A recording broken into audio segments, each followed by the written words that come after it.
nice matchup after a physical game against Clemson. In fact, they only lifted weights on Monday, practiced for 45 minutes on Tuesday, had a short shoot around here today.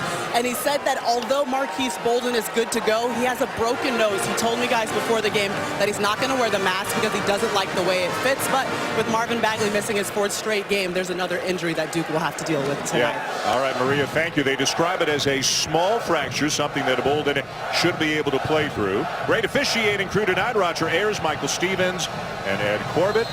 And here in Durham, we are ready for the tip of our Sonic blockbuster. Duke in white, Louisville in black. The only regular season meeting between these two programs, and we're underway here at Cameron. For Duke, with Marvin Bagley III out tonight, Javin DeLaurier will get the start, his 2nd consecutive start. Javon Duval misses the 3, and Ray Spalding down with a rebound for Louisville. Adell started out the game guarding Grayson Allen. That puts a lot of length and athleticism on Allen out front. And Duke, as you said, Jay, they are in the zone. They've become almost exclusively a zone team here at this point of the season. Louisville does a really nice job dissecting it. B.J. King with the bucket. Well, great pass into Anas Mahmoud, who's 7 feet tall and an excellent passer in the middle. And you can see Duke trying to stay with Louisville's shooters. They are more concerned with perimeter shooting from Louisville and making threes out of the zone than they are initially at Anas Mahmoud in the middle. Yeah, Louisville played Syracuse earlier this season, and in the last 6-7 minutes of the game with Mahmoud in the middle, they did some nice things offensively. Knocked away by Duval. And numbers now for Duke. It's going to be a wide open look for Trent. Well, that's the guy you want taking threes early on the game for Javon Duval. Been 2 threes taken, and that's not a strength of his. He's shooting under 30% for 3 on the season. Both these teams in ACC play, their numbers just about mirror one another on both ends of the floor. It's really remarkable. The big difference is rebounding. Mahmoud with a turnover, and Duval with a flush. Both Duval and Allen very aggressive in the top of that zone and looking for steals. They're long. They're both athletic. And these are 2 pretty darn good steals teams, both near the top of the ACC, at least in ACC games. Mahmoud gets a touch at the elbow. Bounce pass into Spalding off the side of the backboard. Rushed that one. Wendell Carter was right there, but 2 bigs. When it goes to the elbow, the other elbow dives to the basket. That's tough for the zone to guard. What a nice driving layup by Grayson Allen. In years past, when Grayson Allen, he's always been a fearless driver, but in years past, he would spend a lot of time on his back. And this year, he has been much more in balance when he's driven. Goes into contact, gets to the free throw line, finishes plays much better. Mahmoud with the screen, King the kick, Snyder the shot fake, and the pull-up off the back of the iron. And rebounding may be the biggest factor in this game. Louisville has not rebounded well on both ends of the floor. A hot start for Grayson Allen, just as he had against Clemson over the weekend. 17 first-half points in a hard-fought win for the Blue Devils over the Tigers. Well, he's just a different player over the last 3 games. Giving him the ball and moving him to the point has, I don't know whether it's re-energized him, but he's been totally different. 22 points a game the last 3. Spalding gets right into the paint and lays it in with a left hand. Well, Wendell Carter Jr. had to pick. He had along the baseline Anas Mahmoud, and then when Ray Spalding caught it there, if he came up, he was going to drop it down. If not, Spalding was able to shoot it. Spalding has had a terrific year. Rebounding numbers way up. Good defensive year as well. Carter, a lot of dribbling, and he'll turn it over. 4-on-3 Louisville. Good pass. Well, that pass was made because Ray Spalding ran the floor so hard. And the defense had to go with him. That left B.J. King wide open. Long stretch without a whistle here in the opening minutes of the game.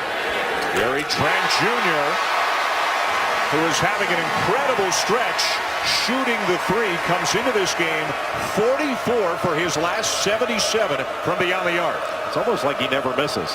He's averaging just about 50% from the field. In ACC play, it's remarkable how well he shoots the ball. Adell tries to answer at the other end. Spalding, a nice rebound, but then an errant pass. I don't know what he was doing. Just corral the ball. Allen rejected by Anas Mahmoud, one of the best shot blockers in the nation. Good pass. And wow. The finish and the foul for Spalding. What a spectacular pass by Quentin Snyder, and then the finish by Ray Spalding.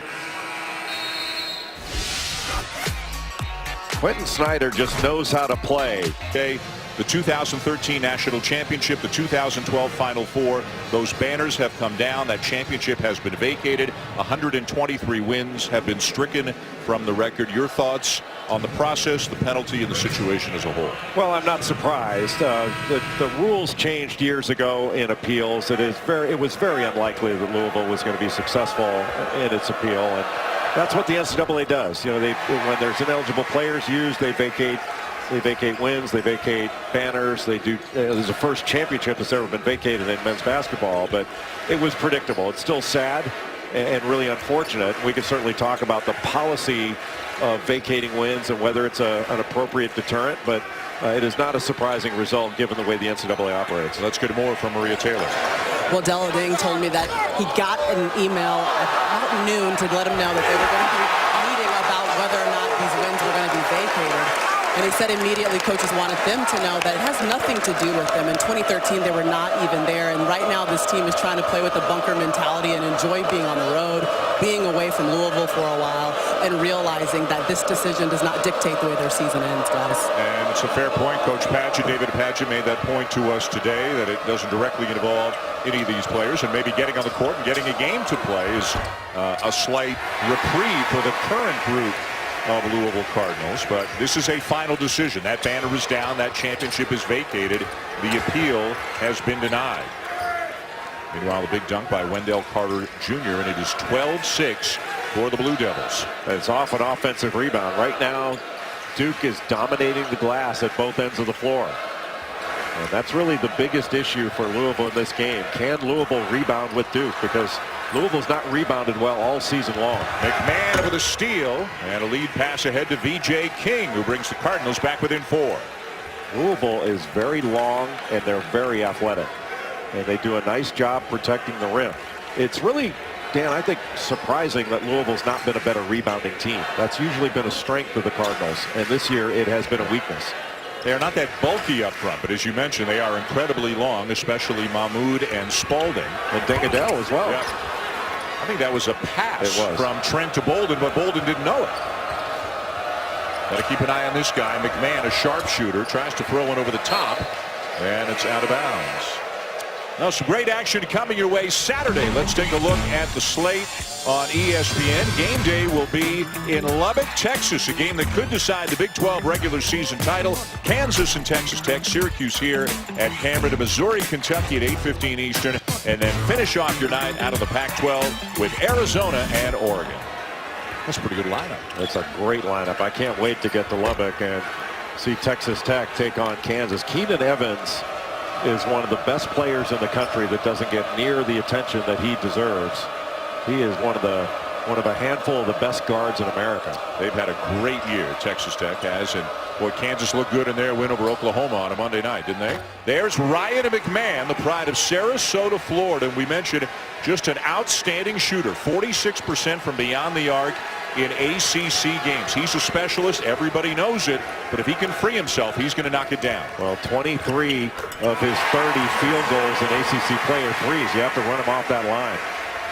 Grayson Allen has been fantastic. Pass taken away by Trent.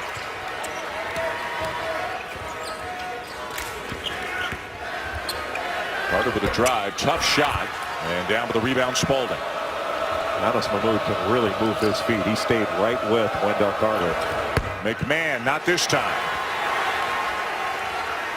Duke can have some opportunities to run the ball up the floor quicker. When McMahon fell down after that shot, Duke got numbers, but walked it up the floor.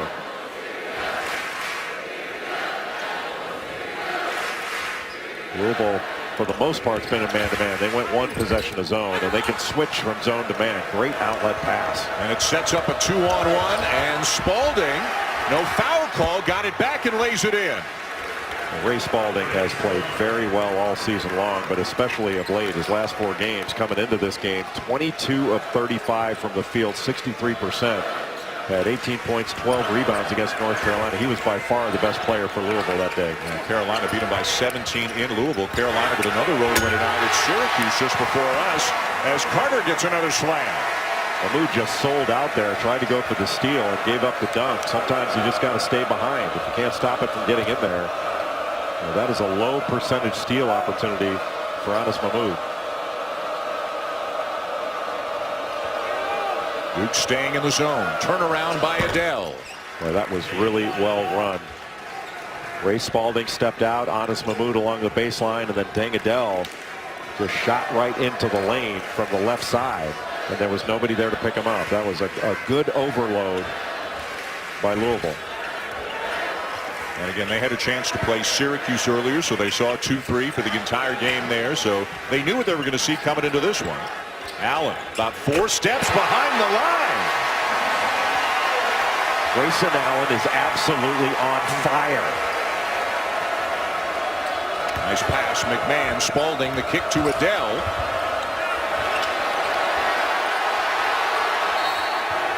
And a 3-second call will take us to the under 12 media timeout. When we come back, a very special guest announced yesterday. Well, yes. That spanned a while, yes, didn't it? He didn't like either one.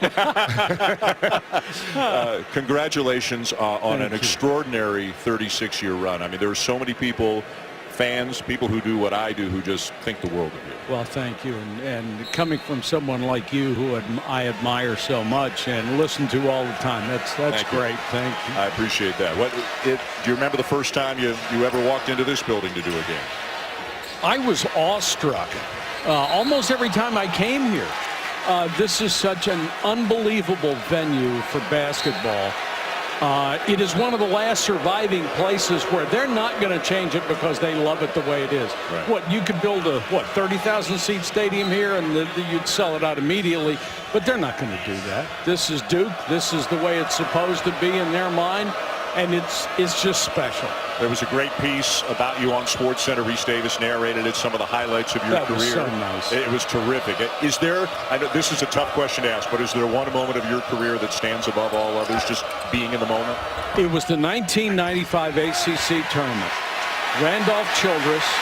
You think of all the brilliant players that came through the ACC. Players of the year, 4-time All-Americans, nation's leading scorer, whatever. And Randolph Childress outdid them all in the ACC tournament, averaged 37.5 points a game. For that weekend, he was the best player on the planet. See, I thought it was that. Billis thought it was a jump hook over Doherty that he hit back in 1984. Well, that was second. When you look back at the different eras that you broadcast in ACC basketball, what would you say was the best of the eras, if you could? I just think it was before expansion. Every game, there'd be 6 or 7 ACC teams in the top 15 every week. So every game meant something, right. Not only in the conference, it meant something nationally. And people go from 15th to 9th or 9th to 15 and be crushed by the drop. And there were just so many good teams and so many legendary coaches all competing against each other. Every game was absolute magic. I remember sitting in my dorm room watching you broadcast a North Carolina game in Cole Fieldhouse in Maryland. And late in the game, Michael Jordan, I think it was a steal or something, he went the other way and did this cradle dunk, which people didn't do back then. And your reaction was priceless. We couldn't wait to see it. There was no all-day SportsCenter back then. We couldn't wait to see it again. I had never seen it before. And I remember saying, what was that? It was certainly the sign of things to come, wasn't it? It was amazing. Absolutely amazing. As you have been for all these years. Mike Patrick joining us here in the booth tonight at Cameron. What was it like being on the court here at Cameron for that ceremony a little bit earlier? I have been known to get misty over a good haircut, and it was... I have spent the whole day going between laughing and crying. People calling me on the phone I haven't talked to in years, best friends, guys I didn't even remember, coaches who I met once. And I have just been staggered by the response. Well, that's a tremendous compliment, not only to your ability as a broadcaster, but also the way, just the person you are. I mean, everybody has nothing but kind words to say about you and the way that you dealt with them. We saw you down on the court for a long time, talking to Tim Two, one of our great cameramen before the game, one of the best guys in the business, and you've always had a moment for everybody, and that's I'm sure that was a big reason why you got all those phone calls. We have had the best technicians going back to the Jefferson Pilot days. These guys only cared about how good the show looked. They didn't care if anybody got the credit for it. They just worked their fannies off, and they did it every night, and it was such a thrill to walk in and see these guys. Well, nobody elevated the people he worked with better than you did, Mike, and you might want to give some notes to Dan if you wouldn't mind. Actually, Mike, is someone who's gone through the Vital and the Billis experience. Maybe you and I Don't forget Theismann. Could I get a little of your time later on? Mike, thank you. Thank you for joining us, and congratulations on an extraordinary run. I appreciate it. Congratulations. Jay, great to be with you, my friend. Thank you. The great Mike Patrick. We'll be back.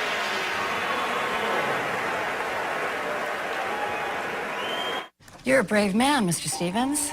Your testimony. Tonight's Sonic blockbuster, Mr. Billis. Grayson Allen's off to a terrific start. Grayson Allen has been outstanding from the opening tap. He's been in complete control of what he's doing. Duke is dominating the glass, and he is seeing a big basket, picking up where he left off in the last 3 games. And you can see the smile on his face right now. He is in a totally different rhythm now than he was in the first 11 ACC games.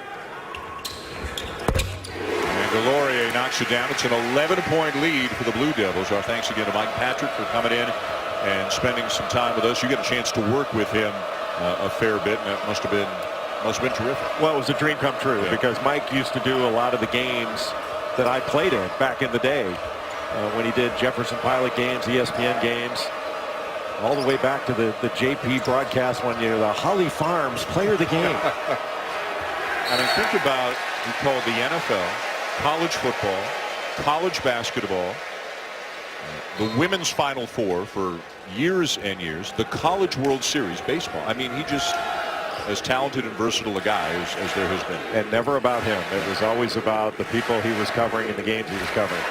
2-3 zone now for Louisville. And they are long and athletic in this zone, and it can go to man. Sometimes there'll be a trigger. It may go inside. They go to man. Late in the clock, they go to man. Duval, difficult pass into Delorier, and a beautiful feed to Bolden. What a beautiful pass. I don't know how it even got through there by Javon Duval. Remember, Marvin Bagley III not playing again and missing his 4th consecutive game with a sprained knee, so more minutes available for both Bolden and Delorier. Boy, what a follow there by Spalding. Well, Louisville's going to have to get on the glass. It's a team that does not offensive rebound like its length and athleticism would say it should. They only have a 25% offensive rebound rate. That's near the bottom of the ACC, while Duke is at the top. Duval for 3. Well, that's his 3rd 3 of this game. He's not a prolific three-point shooter. He's taken a lot of them. Just 27% on the season. It's still a little bit odd to see Duke go to a 2-3 zone every time. It's like Syracuse South. And the foul is going to go on Delorier. Well, Trayvon Duval is 2nd now in the ACC in assists. That was just a bullet. It was thrown like almost like a quarterback would throw a pass that only the receiver can catch, can't be picked off. That thing was almost rising, and a really good catch by Javon Delorier, and another good pass by him. That's one of those that Duval threw that I think should be, I would like in basketball for there to be a hockey assist, the pass that leads to the assist. You must like Canadians can get into that, can't they? Nothing gets us revved up like the hockey assist. The hockey assist. 8th turnover committed by Louisville already. And it's been turnovers and rebounding that's really hurt Louisville in this game thus far. Cardinals are 18-9 on the season. They're 8-6 in the ACC. They've got wins at Florida State, at Notre Dame. They've beaten Virginia Tech, but they could really use another win or 2 over teams that look like they're headed to the NCAA tournament. Yeah, it is not a done deal that Louisville's in the NCAA tournament. See, Joe Lunardi's got him as a 10 right now. They don't have any really ugly losses, but they could use a couple more nice quality wins.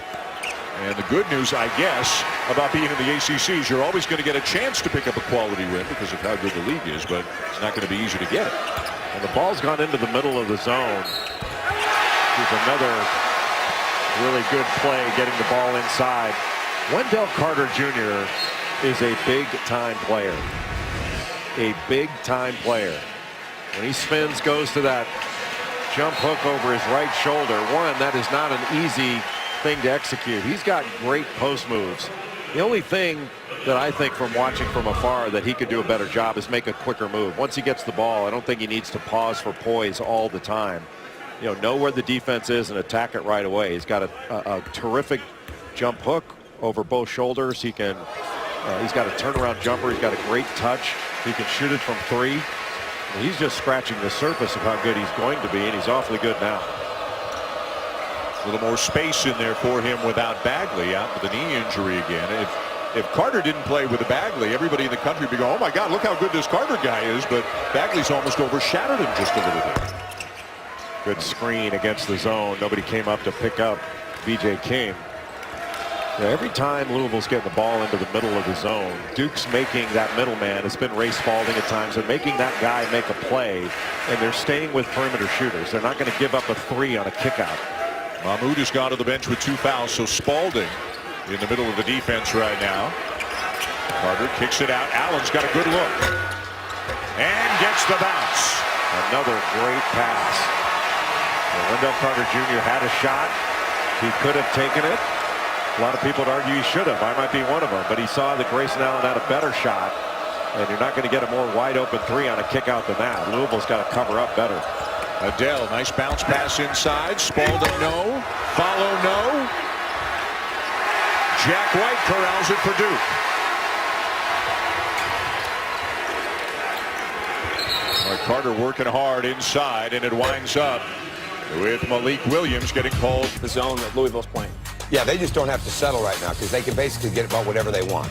And that's when they're at their best. And Louisville's got to match up and keep making the next pass, try to knock down a couple outside shots. Dan, Jay, back to you guys.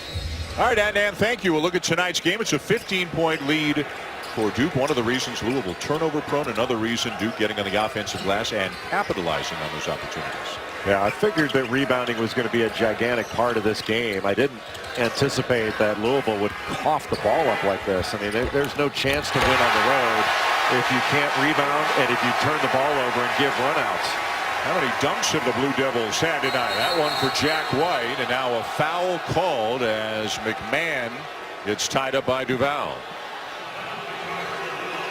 Jack White's kind of worked his way into the rotation in recent games, getting a lot of the minutes that Alex O'Connell has gotten at times. He did it in the Notre Dame game. Yes, yeah.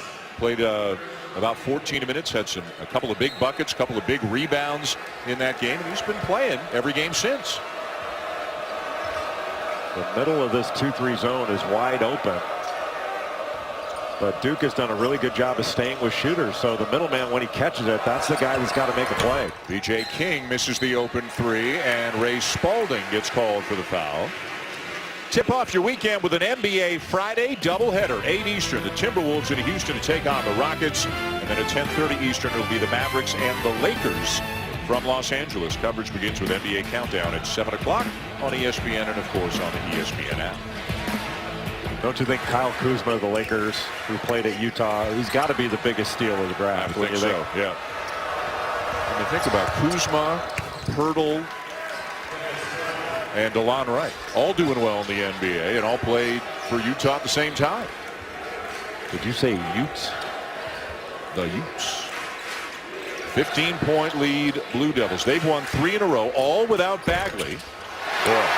Duval, his 4th attempt gets it to go. Both he and Allen have used a lot of the rim on a 3-pointer and have seen it go down. And right now, Louisville cannot get stops. They can't get rebounds. And they're turning the ball over at a crazy high rate. A couple of challenges defensively, and the Cardinals can't convert. Back come the Blue Devils. And Louisville's just not strong with the ball. They're getting their mitts on it, but not keeping it. How good is this guy? He's got everything, absolutely everything. You know, Duke is starting to look like a team that can win this whole thing. Last 3 games, they're showing it.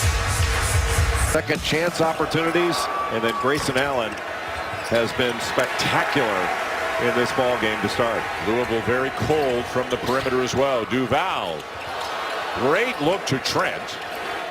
And Carter with a mismatch on King. Turns it over.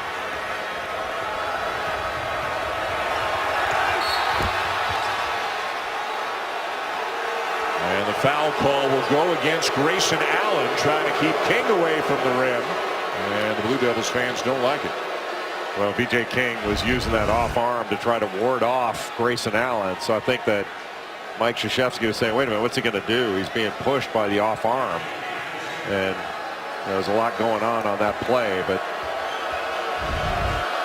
Louisville's got to get something going. They got to get stops first. I mean, to give up 42 points at this point in the game, that's a lot of points to give up. A concern for Louisville, having lost 4 of their last 6, trailing here tonight. If you look at their schedule over the next couple of weeks to finish off the regular season, they go to Virginia Tech. Hokies are playing well, picked up a nice win over Clemson tonight. Then they're home to Virginia, and then they go to Raleigh to finish up the regular season against the Wolfpack. That is not an easy stretch. Not at all. And the numbers in ACC play for Louisville are good overall, except for one, and that's the rebounding number. And it's surprising that a team this athletic is getting beaten so badly on the glass. I mean, North Carolina really crushed Louisville on the glass, especially the offensive glass. Carolina with another win tonight, went up to the Carrier Dome. Syracuse made a run at him in the second half, but the Tar Heels held them off, and Carolina simply playing their best basketball of the season. They are 11-5 right now in the ACC and rounding into form nicely for Brooklyn. Well, remember, they were 5-5 on February 8th when they played Duke. And I think that North Carolina in that game really found something. They started playing at another gear. Think the rematch will be any fun? I think it always is, isn't it? A week from Saturday, right here. Was that a rhetorical question? Into the final minute of the first half that's been dominated by Duke.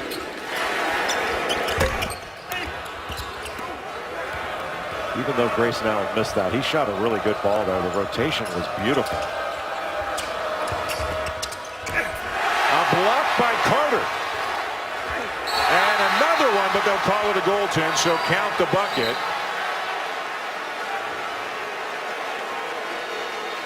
Well, even though that was called a goaltend, Wendell Carter showing everybody he's there. Wipes the first one away, knocks it back out.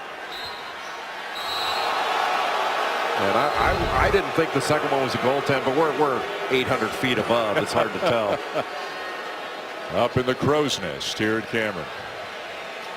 17-point lead Duke, and this is the 4th consecutive game, Jay, where Grayson Allen's playing really well. Well, he has really found something with his new role. He's had a leadership role all season long as the only senior on this basketball team, but being moved to the point guard position where he's initiating offense out top. The defense has to come out and get him because he is such a good shooter, and he's looked like a completely different player the last 3 games. Look, he's had a good year. He's done some really good things. He has not shot the ball well up until the last few games, but the last 3 games has been the Grayson Allen of old, where he's knocking down everything he puts up. ACC Player of the Week a week ago. Keep it right here after the game tonight for Sports Center at Night with Linda Cohn and John Anderson. Among the stories, Kyrie's challenge, Irving's goal for the Celtics. What's going on with Kawhi Leonard? Sounds like he may not be coming back. And why Josh Rosen has dropped in Mel Kiper's mock draft. Sports Center next on ESPN and the ESPN app. Just a couple of seconds between the game clock and the shot clock. It means you can just take it down even further and still have an opportunity for an offensive rebound.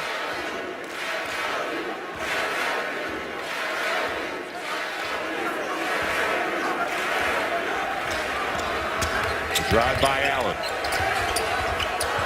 Trying to get it up top to Carter, and both Carter and Allen are saying that ball was deflected. But the officials don't have anything. They don't say that they saw that, so it'll be Louisville ball. Yeah, they made the call. There's no review until the last 2 minutes of the game, not the half. King for three.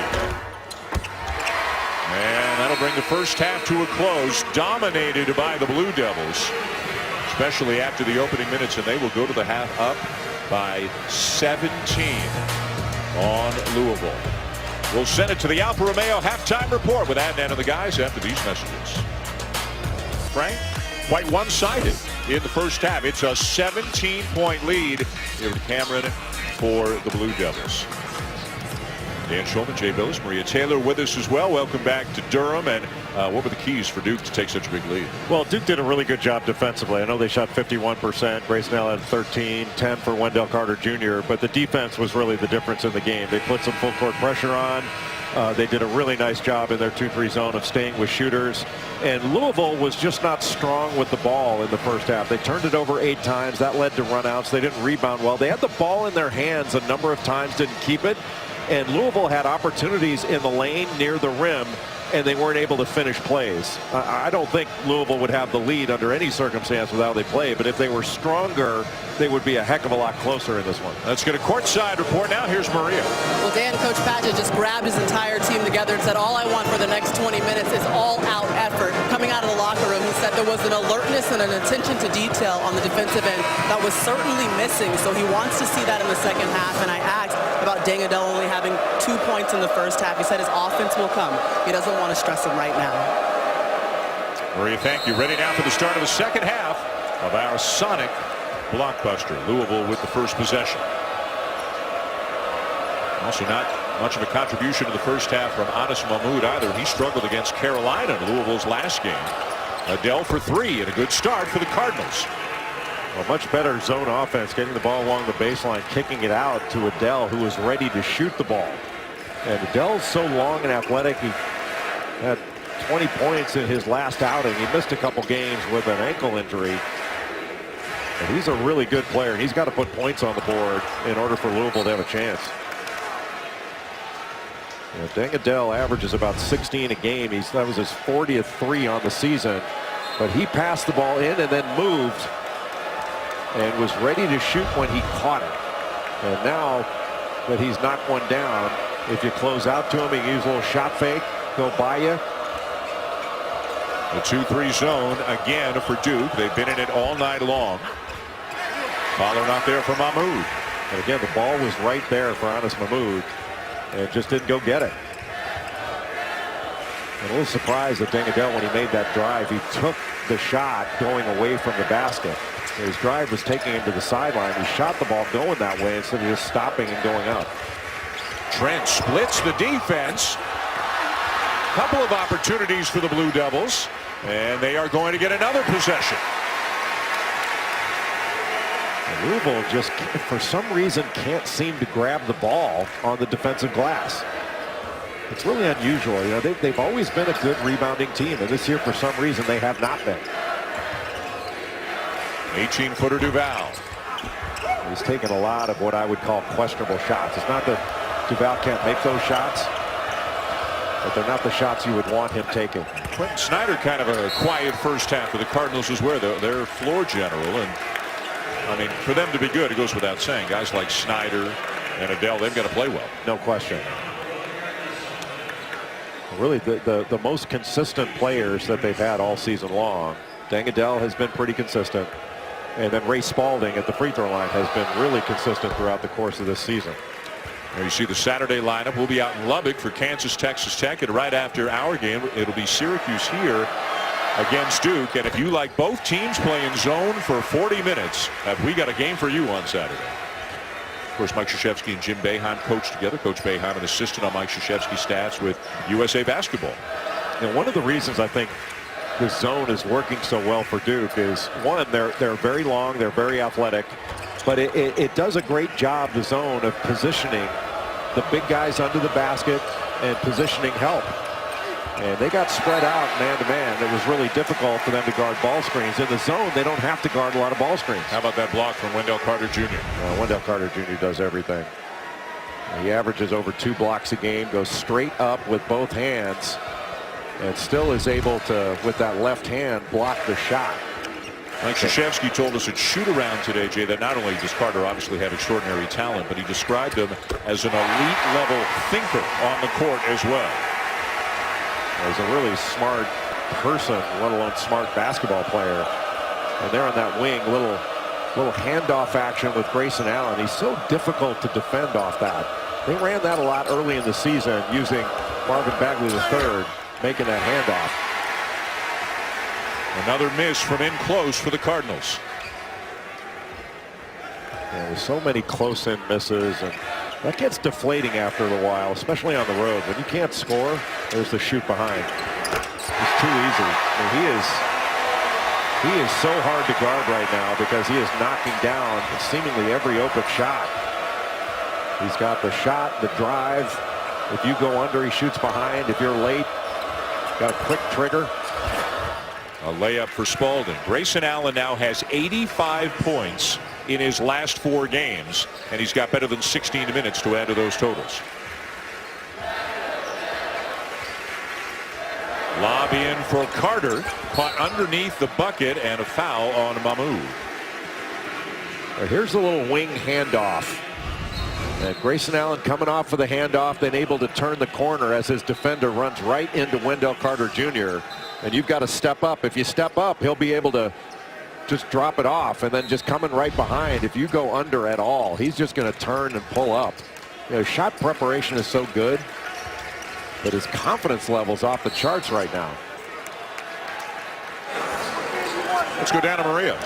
So, Dan, Coach K said that Grayson's last 3 games, he's been playing more instinctively, where in the beginning of the season, he was really worried about making sure the freshmen were comfortable, and he's thankful that Grayson's come on late, and he doesn't think that it would have worked if it was all about the freshmen in the very beginning. So now it's working out because he's playing the way he has played in the past in this Duke uniform. Yeah, really, Coach K has given Grayson Allen the keys to the car in the last 3 games, now 4 games, and said, do your thing. It's not just about facilitating. You can look to do that if you're feeling it, and he's feeling it right now. Or the team this young, Coach K gave Grayson Allen the keys to the minivan. But these youngsters are pretty darn good. And he's knocked down 5 threes in this game tonight. He's got a game-high 21 points. Does a great job of moving as the ball was being driven baseline by Duval. He did a great job of relocating toward the corner. Then when VJ King turned around, all of a sudden Grayson Allen's not there. And that little stretch of time is what gave him the opportunity to get off that shot. And just, he's been so good the last 3 games coming into this one. So now we have to say 4 games, even though there's plenty of time to go in this one, because he's been outstanding yet again in 25 minutes of action. He's got all 8 of Duke's points here in the second half. The 5 threes tonight give him 263. One more, he ties Bobby Hurley for 6th. He's going to wind up with more than 2,000 points in his career. And most importantly right now for these Wooden Watch and Collin Sexton of Alabama, one of the 20 late season Wooden Award candidates. He is the only SEC player on that list right now. And one of the terrific freshmen and terrific point guards across the country this year. Spectacular hair. It's a very strong hair year on the college basketball landscape. Announcers aside, of course. It's a choice. 50-31 Duke. The Blue Devils have won 3 in a row. They gutted out a win at Clemson. That game was tied at 57 as Allen gets fouled. The game was tied at 57 at Littlejohn on Sunday. Then the Blue Devils scored the last 9 points of the game in a real slugfest. Clemson, although they lost to Virginia Tech tonight, Tigers got a good team this year. They do have a good team. It's really unfortunate that Brad Brownell lost Dante Grantham for the season with a knee injury, because that was had the capability of being a second weekend team in the NCAA tournament. I think the Tigers will still make the tournament. They're very good. Their guards are really good. They can really shoot. Gabe DeVoe is an excellent shooter. Marquise Reed. But that was so simple, that last play that Duke ran. It was out of a horn set where you have 2 guys at the elbows, 2 guys in the corner, just hit Wendell Carter, ran a cutter through, and Grayson Allen just took a handoff from him and had an easy lane to the basket to score. Had to foul him to stop him. Isn't it kind of funny on a team loaded with freshmen that you look at the senior, and we talked about this a couple of weeks ago, I think during the Carolina game. You look at the senior and say, is he the X factor between Duke being a good team and a great team? And Grayson Allen might just be that. He is, especially when he's playing at this level. You know, coming into this game, Duke's 19-1 on the season when Grayson Allen scores in double figures. And he's been scoring double figures the last 4 games. Misses the 3, and Dwayne Sutton down with a rebound and a foul by DeLaurier. And Sutton's a transfer from UNC Asheville. He's Big South Tournament MVP. And UNC Asheville's had some good players there that have transferred out. Andrew Rousey at Marquette was a UNC Asheville player.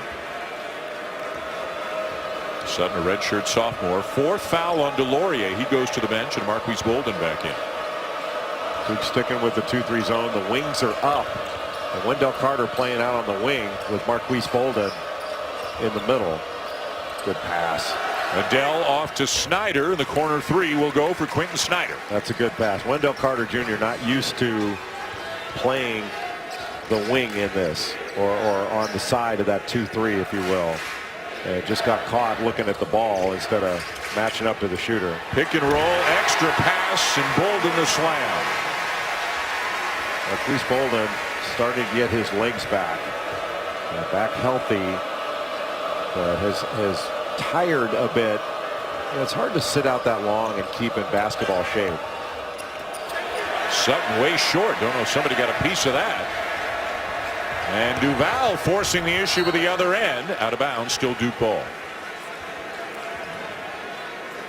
Well, Grayson Allen, when he got that ball screen up top, was able to hit the roll man with a little pocket pass, and an excellent pass there by Wendell Carter, and a great job not charging.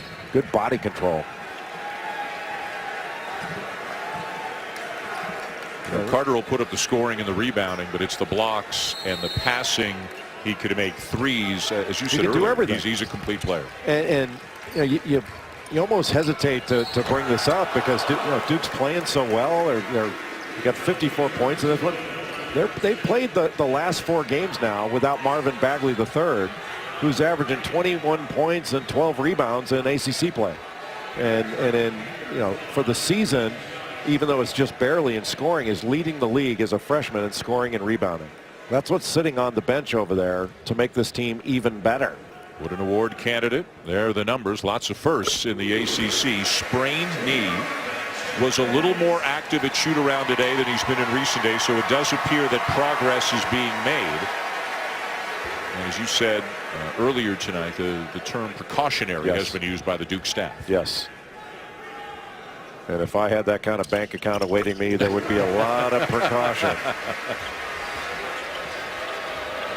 The Blue Devils after tonight. We told you they've got Syracuse on the weekend, then they go to Blacksburg to take on the Hokies, and as always they will finish with North Carolina. The game will be here in Cameron. Louisville has got to flatten this zone out and start playing out of the corners. They're up too high right now. And I think if they can get down on the baseline and flatten this out, they're going to have a lot more opportunities to get shots. But right now at this pace, this is Duke's pace to salt this thing away. Second 3 of the half for Quentin Snyder, but it's still a healthy 17-point lead for the Blue Devils. Allen guarded by Adele. Now the switch, and it's Spalding. Allen for 3.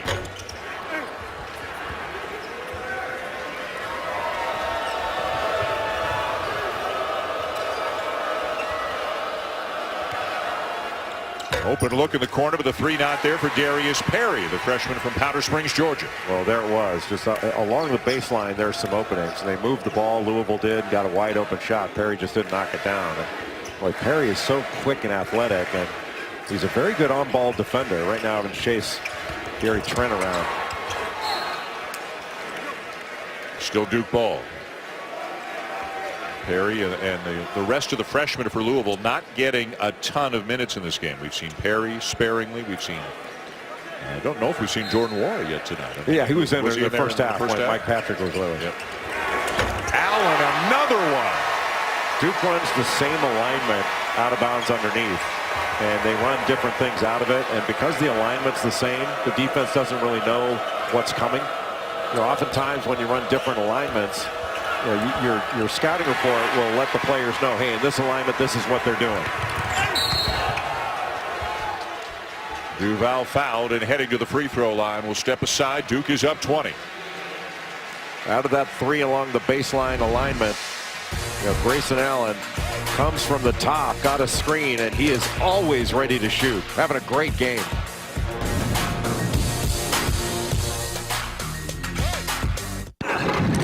Hold together. A little left. 2 in a row, and don't look now, but look who's sitting on top of the Big 12 standings. And if Kansas can win in Lubbock on Saturday, they'll be 2 up with 2 to go, and they will clinch at least a share of their 14th consecutive regular season championship. Just remarkable. One of the great achievements in college basketball history to win 14, if they're able to do it, 14 consecutive conference championships regular season is rarefied air. And I know people are going to say, wait a minute, UCLA won national championships in addition to winning back then it was a Pac-8. But this is a new era, and for Kansas to do what they've done is really a remarkable achievement. They put up 104 on Oklahoma on Monday. Granted, the Sooners are really struggling right now, but 104 is 104. It is, and that ball looked like it was in the bucket when it was thrown up there. Spalding will get credit for it. Snyder the assist.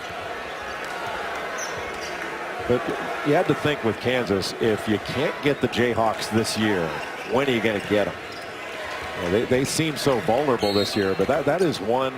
There's a championship DNA in that team, especially with a guy like Devontae Graham, who I think will wind up being the Big 12 Player of the Year. As great as Trae Young has been, I think voters are going to honor not only great play, but winning and great play.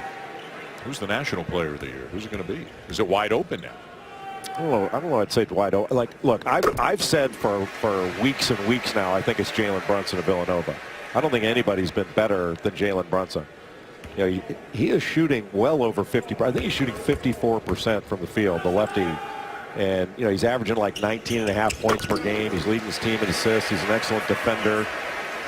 Villanova takes such great they do such a great job getting matchups and exploiting those matchups, especially Brunson. Like, he can post a guard, go one-on-one in the post. Duke with that 1-2, 2, 3/4 court pressure back into the 2-3 zone.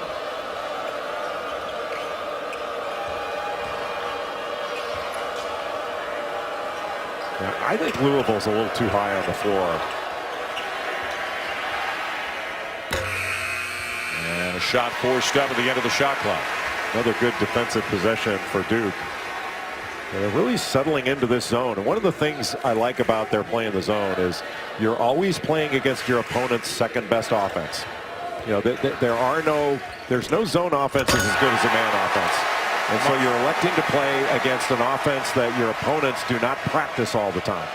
Marquise Bolden with a slam, and then a terrific rebound. And Mike Krzyzewski telling his team, hold it up, run clock. There's no reason to be in a rush with a 23-point lead. They're not going to take the air out of the ball, but there's no reason to rush down and take a quick one.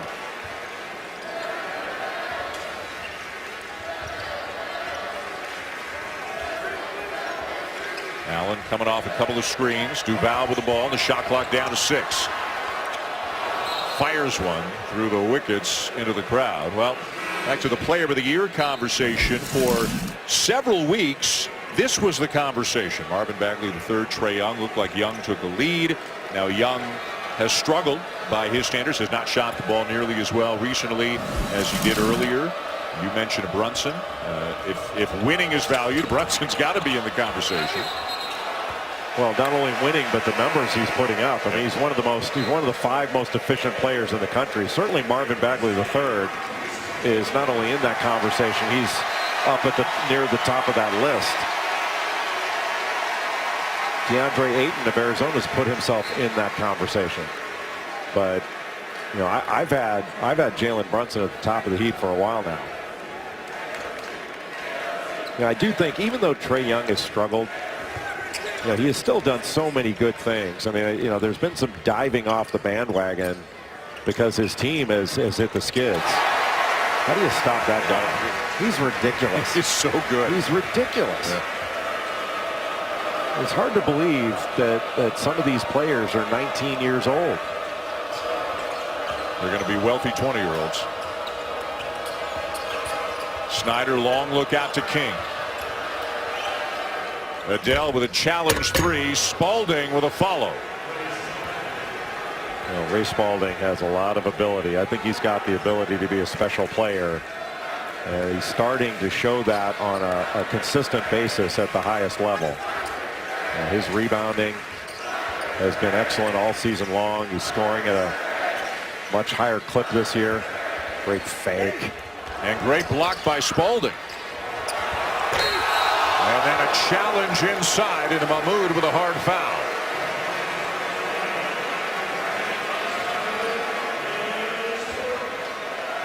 Well, Ray Spalding is athletic and he's ridiculously long. He's got a 7'4" wingspan. So goes straight up. Nobody boxes him out as a weak side rebounder against the zone. And that can be a problem sometimes when the wings are up. If you're not moving as the ball moves on a reversal, you can get caught on the glass. Fourth foul on Mahmoud. He's coming out. Ryan McMahon in for the Cardinals. You know, it's not common to see a big guy like Wendell Carter Jr. have such a fluid shooting touch.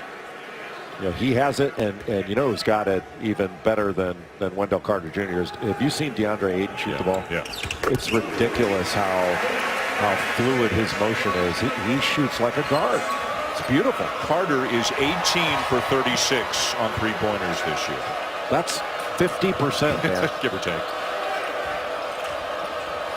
Doesn't force them. Obviously, it's got to be within the flow of the offense if they don't get anything else. He's taken one. He's made it tonight. And everyone that I've seen, they're almost identical. They're from the top, right, straight on to the basket. And he steps into it smoothly and looks confident shooting it. My favorite thing about Wendell Carter Jr. is how he rebounds with both hands.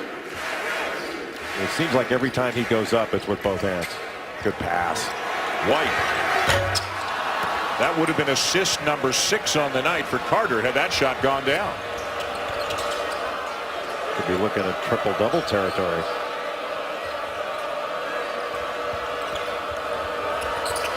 Snyder off to Spalding.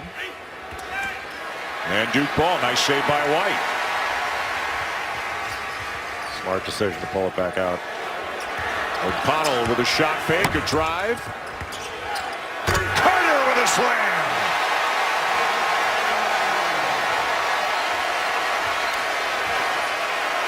You're running out of superlatives. That was just a hammer dunk. Good decision there. He could have swatted that one, but knew it would be goaltending if he did. Well, Ray Spalding right there to get an offensive rebound. Couldn't grab it. And Jack White came away with it. I mean, how many times have we seen Louisville in a position to grab a rebound and they didn't do it? I mean, it's been a microcosm of this game for the Cardinals. Rebounds are 38-24 Blue Devils. Dominated on the glass and unable to score against this 2-3 zone. No rhythm at all. And this has been a thrashing. Largely at the hands of Grayson Allen and Wendell Carter Jr. Hello.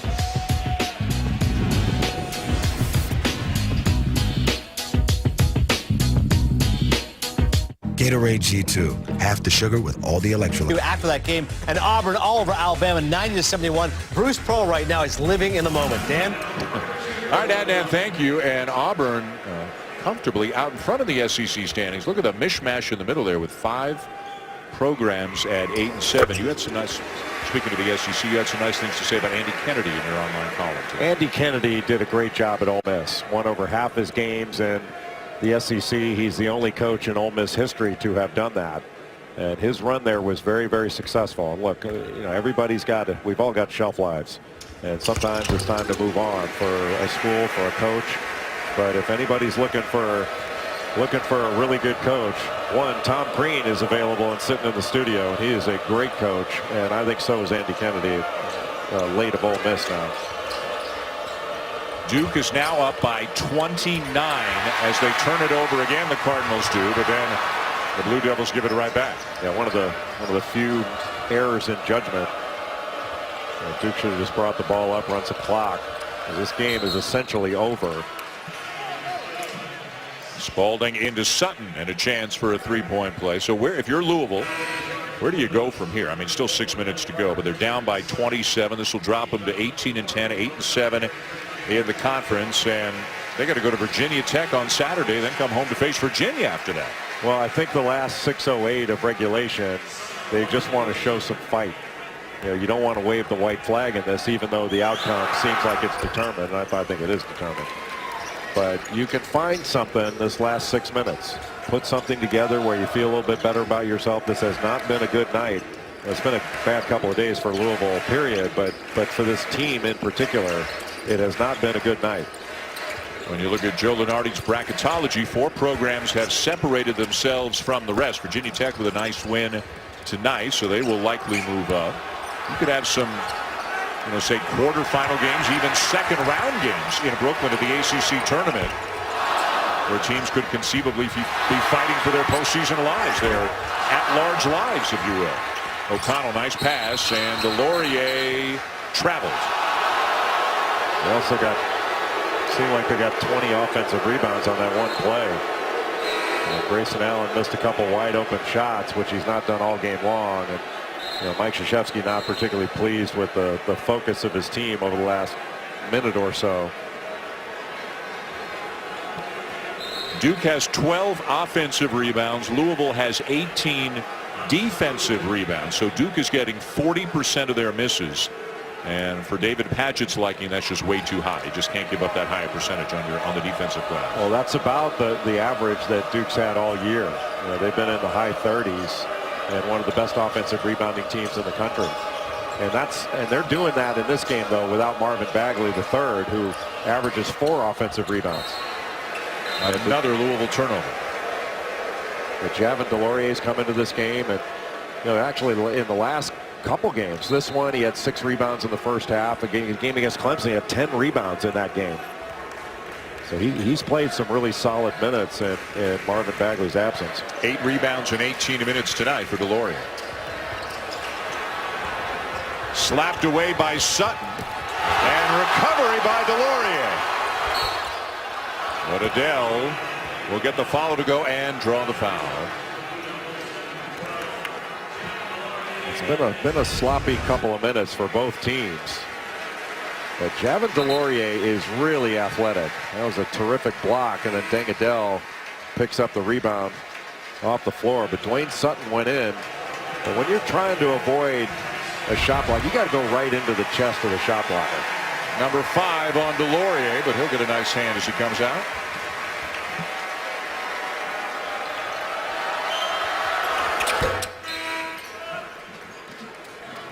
I think Duke really found something with this, the way they're playing this zone defense. They've been really good defensively the last 3 games.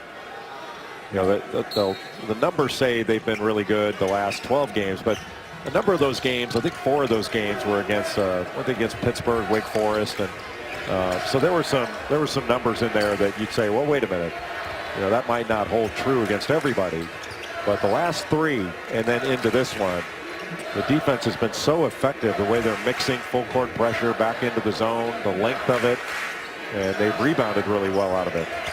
Giving up an average of just 59 points per game.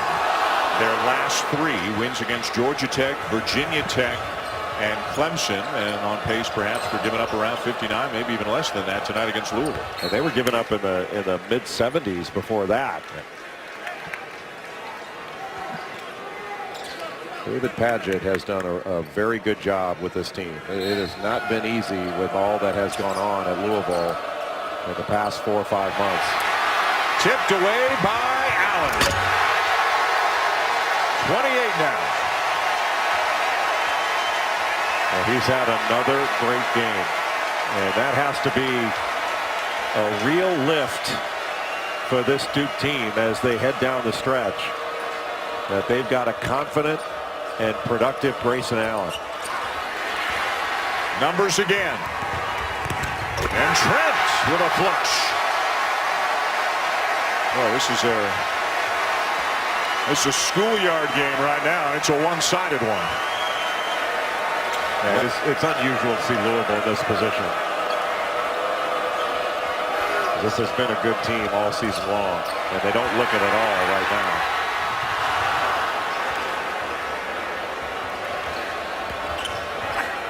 Adele.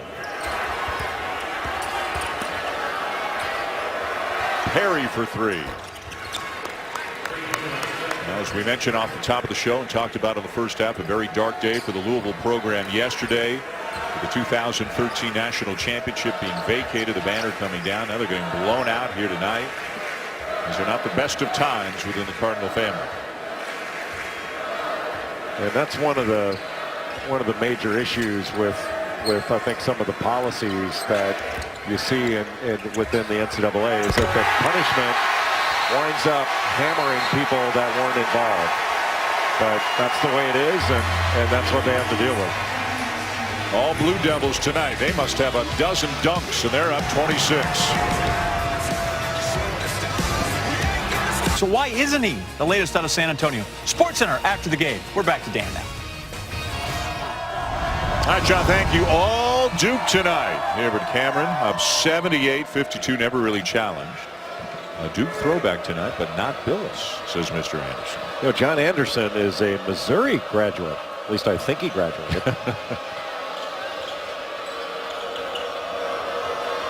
McMahon.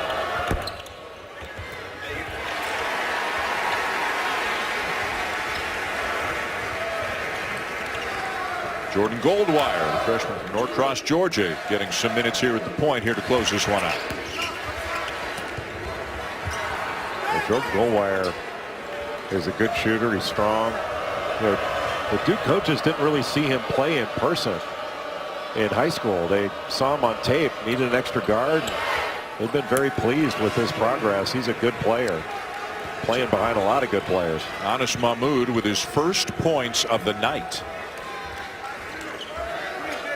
Louisville wearing those throwback uniforms.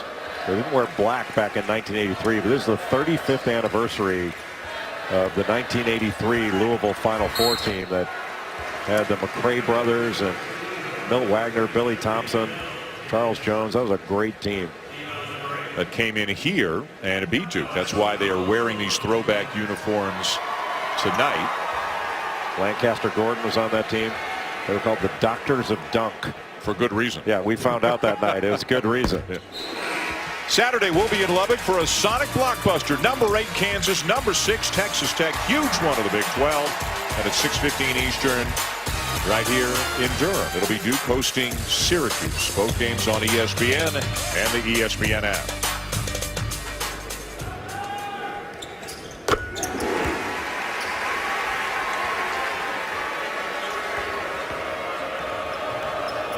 Inside the final 2 minutes, Duke up 26 points on their way to their 4th consecutive win. Well, this puts even more pressure on Louisville in their last 3 conference games. They still have work to do to feel comfortable that a bid will be secured on Selection Sunday as an at-large team. Meanwhile, look at Duke's finishing schedule in the regular season. We told you about Syracuse. Then they'll take on the Hokies in Blacksburg. And then how much fun will the rematch be? Carolina and Duke here from Cameron after Carolina beat the Blue Devils in Chapel Hill a couple of weeks ago. Carolina another win tonight up in the Carrier Dome. Well, North Carolina has been really impressive. And a team that doesn't seem like it should be a great rebounding team based upon their personnel. But it has been the best rebounding team in this league by far. They're out rebounding opponents by 11. Do you think John Anderson meant Grant Hill when he was talking about a throwback Dookie? He should have, because Grant Hill, there's not been a better person that's ever come out of this program than Grant Hill. And he's a finalist for the Naismith Basketball Hall of Fame. And I think it's a no-brainer. Grant Hill is a Hall of Famer. His first, and not only his college career was magnificent, but his first 7 years in the NBA before he was injured, his numbers were right there with guys like LeBron James, Oscar Robertson, Larry Bird as far as points, rebounds, and assists. Like Grant Hill, before he had a long career, even injured, but before he was injured, he was one of the great players in the history of the game. Absolutely. Bolden. And yet another dunk. It adds another dimension to this Duke team to have a big guy that can move and perform on the glass. take up space like Marquise Bolden. He's getting more and more confidence as he gets more and more playing time. And the Blue Devils will run the clock out. A very impressive performance for Duke, as they win going away 82-56 to go to 11-4 in the ACC, 23-5 overall. The Cardinals held to a season low 56 as they get throttled here tonight. For Jay Billis, Maria Taylor, and our outstanding ESPN crew, I'm Dave Schulman saying thanks for watching. It is time now for SportsCenter. Coming up next, so long from Durham, North Carolina.